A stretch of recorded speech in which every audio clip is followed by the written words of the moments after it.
Indonesia kembali dirundung duka. Gempa bumi berkekuatan 6,5 skala Richter mengguncang Pidijaya, Timur Aceh.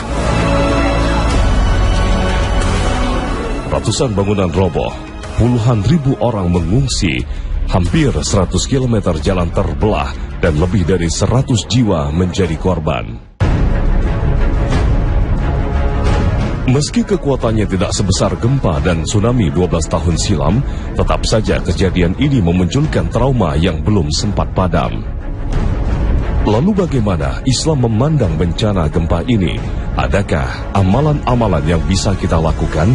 Dan benarkah gempa paling dahsyat akan terjadi di penghujung zaman?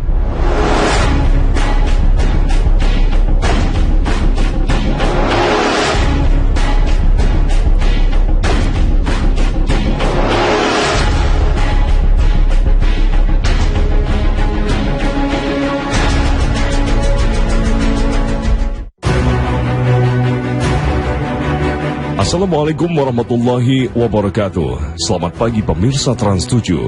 Khazanah Ensiklopedia Islam Dunia pagi ini kembali hadir ke hadapan Anda untuk berbagi informasi Islami.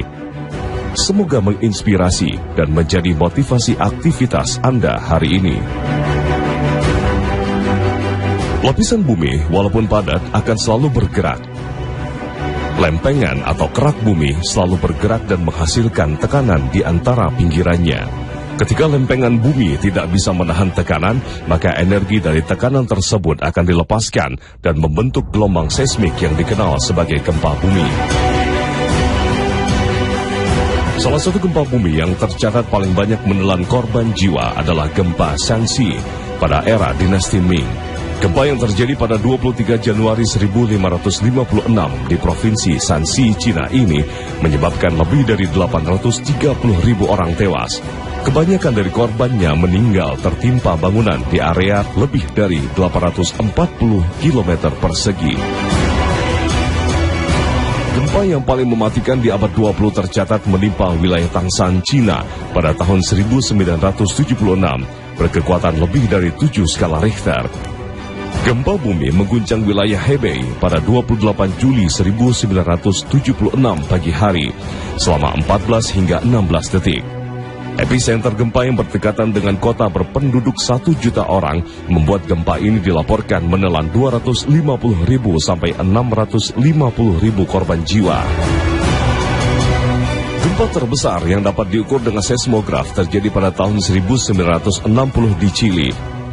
Berbagai penelitian mencatat gempa ini mencapai kekuatan 9,4 hingga 9,6 skala Richter terjadi di sore hari. Gempa selama 10 menit ini menghasilkan tsunami setinggi 10 sampai 25 meter dengan area sebaran dari Chili, Hawaii, Jepang, Filipina, Timur Selandia Baru sampai Tenggara Australia. Gempa yang memakan 1.000 sampai 6.000 jiwa ini menyebabkan kerugian material 400 juta sampai 600 juta dolar pada saat itu. Gempa yang juga menghancurkan pernah terjadi di Indonesia, tepatnya di Aceh, 26 Desember 2004, dengan kekuatan 9,1 sampai 9,3 skala Richter. Gempa Aceh ini menyebabkan seluruh bumi bergerak hingga 1 cm dan memicu gempa lain di wilayah Alaska, Amerika Utara. Gelombang tsunami susulannya mencapai 30 meter dan menyapu seluruh permukaan bumi yang berbatasan dengan Samudra Hindia, dari Pakistan, India, Thailand hingga Afrika Selatan yang jauhnya mencapai 8.500 km. Korban jiwa mencapai 280.000 di 14 negara. Gempa ini menorehkan kenangan buruk dalam sejarah bencana di Indonesia. Al-Quran sebagai kitab terakhir untuk semua umat pun mencatat sejarah gempa yang terjadi di masa silam. Gempa sebagai azab untuk umat Nabi Lut, kaum di negeri Sodom dan Gomorrah. Nabi Lut yang diutus Allah untuk mengajak mereka meninggalkan perbuatan tercela mereka pun dibenci dan diancam oleh kaum Sodom. Bahkan istri Nabi Lut pun menjadi bagian yang menentang dakwah Nabi Lut sendiri. Allah pun murka, bencana diturunkan untuk mengazab kaum tersebut. Kota Sodom kemudian dijungkir balikan, musnah. Allah berfirman, فَلَمَّا جَاءَ جعلنا عاليها سافلها وأمطرنا عليها حجارة من سجيل منضود. Maka tatkala datang azab kami jadikan negeri kaum Lut itu yang atas ke bawah kami balikkan, dan kami hujani mereka dengan batu belerang tanah yang terbakar secara bertubi-tubi. Al-Quran Surah Hud ayat 82. Kisah lain yang diceritakan Al-Quran adalah azab yang menimpa kaum Samud. Nabi Soleh yang diutus Allah membawa risalah kebenaran justru diancam, dibunuh oleh beberapa orang di kaum tersebut. Mereka bahkan menantang Nabi Soleh untuk mendatangkan azab dari Allah Subhanahu wa Ta'ala. Allah pun mengirimkan serangkaian bencana kepada kaum Tsamud, halilintar dahsyat dan gempa bumi yang mengerikan beriringan membinasakan seluruh kaum Tsamud. Allah Subhanahu wa Ta'ala berfirman, karena itu mereka ditimpa gempa, maka jadilah mereka mayat-mayat yang bergelimpangan di tempat tinggal mereka. Maka Soleh meninggalkan mereka seraya berkata, hai kaumku, sesungguhnya aku telah menyampaikan kepadamu amanat Tuhanku, dan aku telah memberikan nasihat kepadamu, tetapi kamu tidak menyukai orang-orang yang memberi nasihat. Al-Quran Surah Al-A'raf ayat 78-79.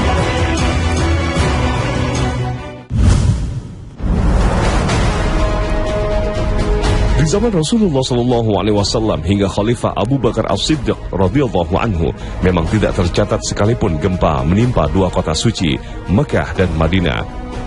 Meski demikian, ulama banyak menafsirkan hadis tentang bergetarnya Gunung Uhud sebagai gempa.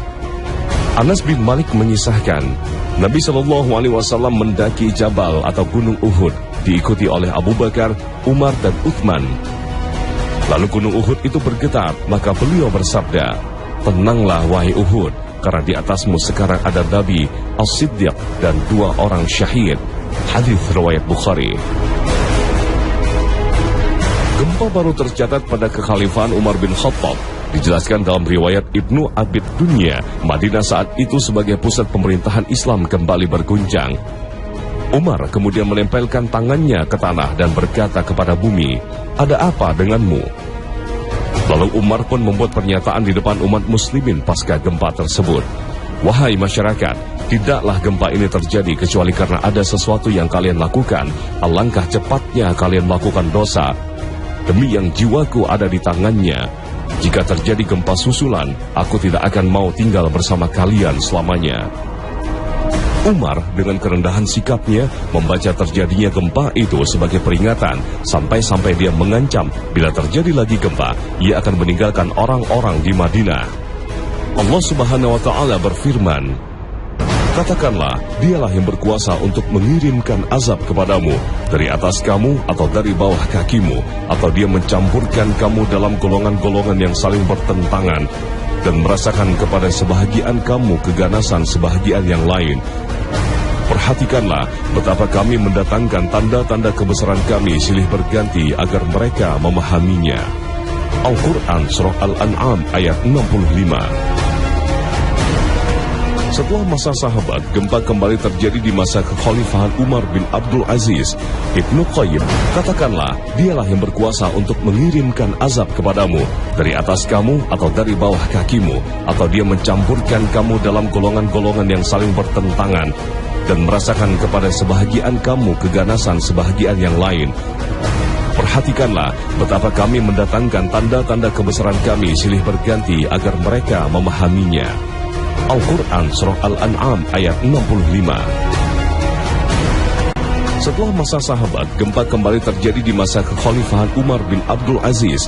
Ibnu Qayyim mengisahkan, segera setelah kejadian ini, Khalifah Umar bin Abdul Aziz pun menulis surat ke beberapa kota provinsinya yang berbunyi, Amma ba'du, gempa adalah teguran Allah bagi para hambanya, dan bukankah Allah telah memerintahkan kepada mereka untuk membayar zakat, bersedekah, dan bertobat kepada Allah Subhanahu wa Ta'ala.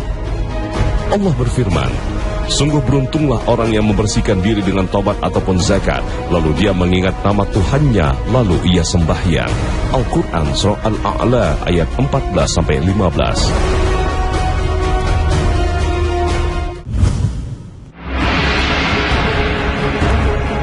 Gempa bumi sebagai peringatan atau musibah, rahmat atau azab tetaplah sebuah bencana yang mampu merenggut korban manusia.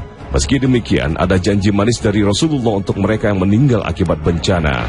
Dari Abu Hurairah radhiyallahu anhu, Rasulullah bersabda, "Syuhada, orang-orang yang mati syahid itu ada 5. Orang mati karena terkena penyakit taun atau lepra, orang yang meninggal karena sakit perut, orang yang mati tenggelam, orang yang tertimpa bangunan rumah atau tembok, dan orang-orang yang gugur di jalan Allah." Hadis riwayat Bukhari dan Muslim. Para ulama berpendapat, mereka meninggal atas sebab gempa juga akan mendapatkan balasan yang sama dengan orang-orang yang berjihad dan wafat di jalan Allah di akhirat. Namun, mengurus jenazah korban gempa dibedakan dengan mengurus mereka yang mati syahid dalam keadaan perang membela agama Allah Subhanahu wa Ta'ala. Di antara perbedaannya adalah bahwa mereka yang mati syahid bukan karena perang tetap wajib dimandikan dan dikafani, sedangkan yang mati syahid karena perang tidak perlu dimandikan dan juga tidak perlu dikafani. Lalu bagaimana jika korban jiwa akibat bencana terlalu banyak? Apakah perlu dikafani dan dimandikan satu persatu? Pada banyak kasus, gempa menelan banyak korban jiwa seperti gempa dan tsunami Aceh 2004. Jika kondisi ini terjadi, para ulama membolehkan mensolatkan jenazah secara massal. Inti dari pengurusan jenazah korban bencana adalah sama seperti halnya jenazah umat muslim pada umumnya, tetapi ada penyesuaian terkait dengan kondisi jenazah tersebut dengan prinsip menghargai tubuh mereka. Hal ini sesuai dengan hadis Nabi Muhammad SAW. Memecahkan tulang mayat hukumnya seperti memecahkan tulangnya ketika ia masih hidup. Hadis riwayat Abu Daud. Kemudian dalam hal pemakamannya, mayoritas ulama memperbolehkan penguburan massal dengan catatan karena kondisi darurat seperti kondisi perang atau bencana alam. Pada saat itu sangat banyak korban jiwa yang berjatuhan sehingga akan sulit jika harus menggali kubur satu persatu korban yang meninggal. Pendapat ini dikuatkan dengan ucapan Nabi setelah kekalahan umat muslim di perang Uhud, bahwasanya Nabi SAW menggabungkan antara 2 orang di antara orang-orang yang terbunuh dalam perang Uhud. Hadis riwayat Bukhari. Sementara itu, ulama juga berpendapat pencampuran jenazah laki-laki dan perempuan dalam satu galian kuburan massal hanya jika kondisi benar-benar terdesak dan darurat. Dengan catatan, peletakan jenazahnya harus diatur sedemikian rupa. Mayat laki-laki dihadapkan samping kiblat, disusul di belakangnya mayat perempuan, kemudian di belakangnya lagi mayat anak kecil. Di antara mayat-mayat tersebut diberi batas taburan tanah. Inilah dasar bagi seluruh umat muslim untuk memuliakan jenazah, termasuk korban jiwa dalam bencana gempa bumi. Mengurus jenazah dari mensucikan hingga menguburkan adalah kewajiban sosial atau fardhu kifayah dalam syariat Islam. Lalu bagaimana dengan mereka yang masih selamat? Tidak ada amalan yang disebut secara khusus oleh Nabi Muhammad SAW. Hanya saja beberapa ulama mengambil hadis umum untuk amalan yang bisa dilakukan segera setelah gempa. Dari Ibnu Abbas radhiyallahu anhu, beliau salat 2 rakaat dan masing-masing rakaat 3 kali ruku seraya berkata, "Seperti inilah salat karena terjadinya bencana, tanda-tanda kekuasaan Allah atau alam." Hadis riwayat Baihaqi. Ulama berpendapat sholat setelah gempa tersebut lebih baik dilakukan sendiri dan tidak disunnahkan berjamaah. Hal ini merujuk pada perintah khusus sholat jemaah yang dilakukan ketika gerhana matahari dan bulan.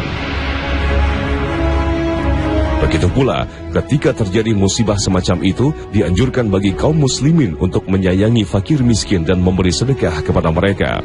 Nabi SAW bersabda, "Sayangilah saudara kalian, maka kalian akan disayangi." Hadis riwayat Ahmad. Beliau juga berkata, "Orang yang menebar kasih sayang akan disayang oleh Allah yang Maha Penyayang. Sayangilah yang di muka bumi, kalian pasti akan disayang oleh Allah yang berada di atas langit."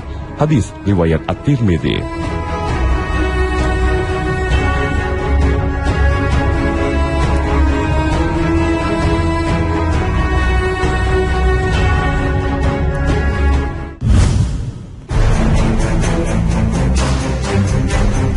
Allah Maha Bijaksana dan Maha Mengetahui terhadap semua yang dilaksanakan dan ditetapkan.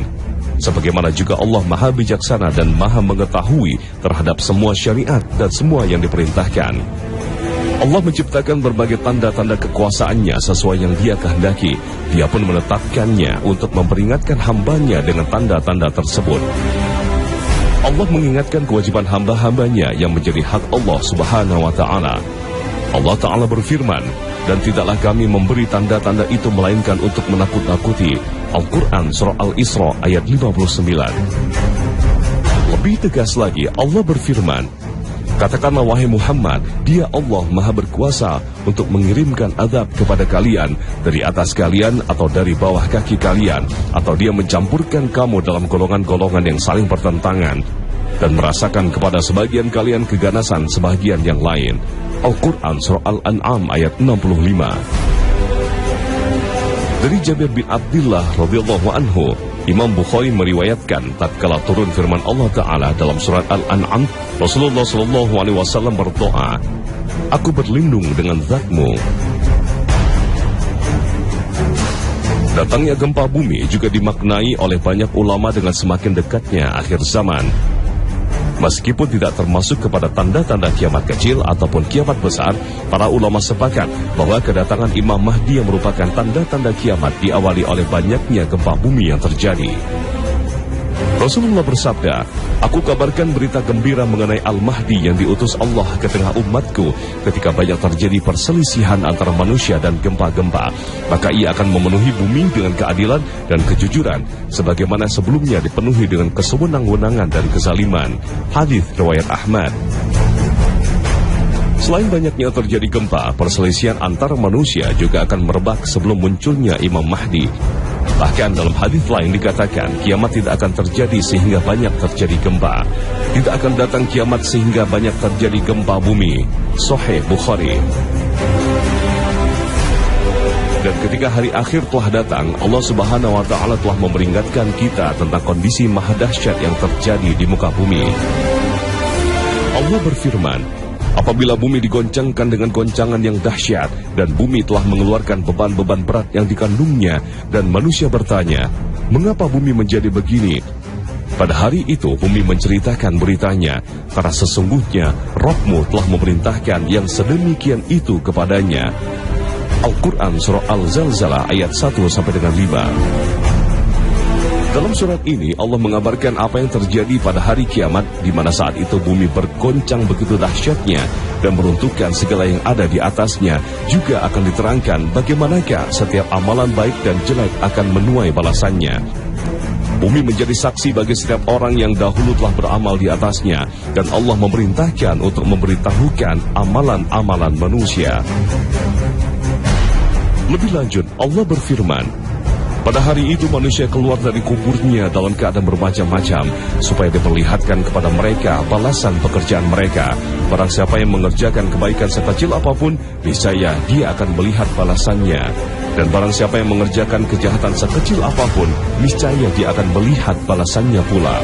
Al-Quran Surah Al-Zalzalah ayat 6-8. Sungguh, sebuah kejadian yang tak terbayangkan kengeriannya. Hanya Allah pemberi taufik untuk kita mengingat hari akhir, dan Allah lah yang memberi kita petunjuk.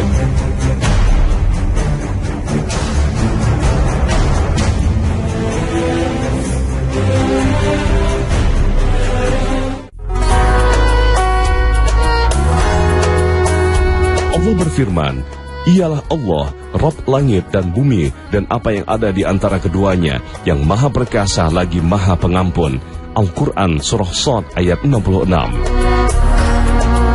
Dalam firman lainnya, Allah berfirman, dialah Allah yang menghidupkan dan mematikan, dialah yang membolak-balikan siang dan malam, tidakkah engkau berfikir? Surah Al-Qasas ayat 28. Semua yang terjadi di alam ini adalah kekuasaan Allah yang maha mengatur alam semesta. Musibah, berkah, rezeki, juga kematian adalah ketetapan yang Allah berikan untuk hambanya.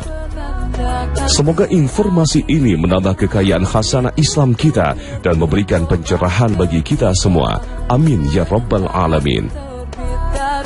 Akhir kata, wassalamualaikum warahmatullahi wabarakatuh.